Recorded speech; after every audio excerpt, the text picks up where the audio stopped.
গিরিডি থেকে আমরা পৌঁছে গিয়েছিলাম মধুপুর। মধুপুরে এটা ছিল আমাদের থাকার জায়গা, সেট হেরিটেজ গেস্ট হাউস।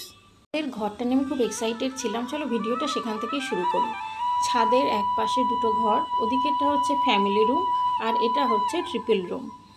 দরজা দিয়ে ঢুকে অপোজিটে আর একটা দরজা, সেখান থেকে বেরিয়ে আর একটা ছোট ছাদ। আর এখান থেকে পুরো বাড়িটার চারপাশটা দেখা যাচ্ছে সবুজে ঘেরা, খুব শান্ত আর মনোরম পরিবেশ।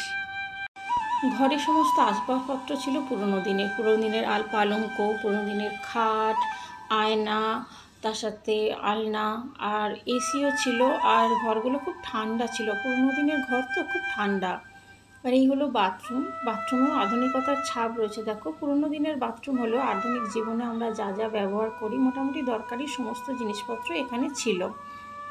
আর এই জানলাটা খুলে বাথরুমের ভিতর থেকে বাইরের পরিবেশটা ঠিক এরকম দেখাচ্ছিল। চলো এবার আমরা পুরো বাড়িটা একটু ঘুরে দেখি। সিঁড়ি দিয়ে নেবে, এটা হচ্ছে নিচেটা যাচ্ছি আমি। এটা বাড়ির পিছনের দিক। বাড়ির পিছনের দিকে একদিকে ছিল রান্নাঘর আর আরেক দিকে ছিল আরও কিছু ঘর। এই ছিল, এখানটা দিয়ে নেমে বাড়ির পিছনের দিকটা যেতে হচ্ছে। আর এই কিছুটা ফাঁকা জায়গাও ছিল, বেশ সুন্দর না? খুবই ভালো। এবার চলো এখান থেকে আমরা ভেতরে যাই বাড়ির।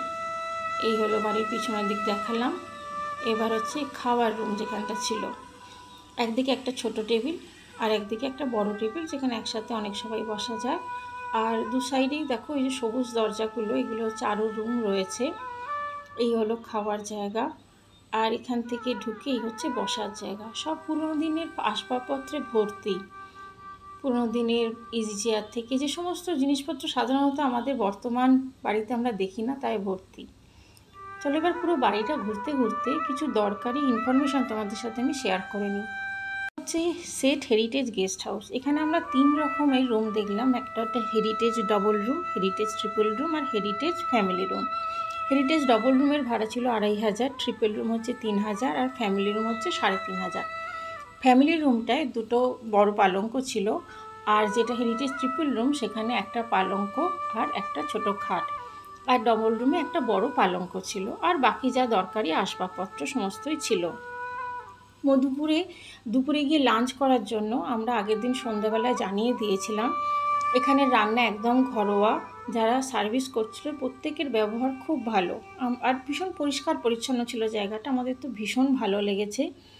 আর এখানে আমরা প্রায় 2 মাস আগে এখানে বুকিং করেছিলাম। তোমরাও একটু আগেই বুকিং করো।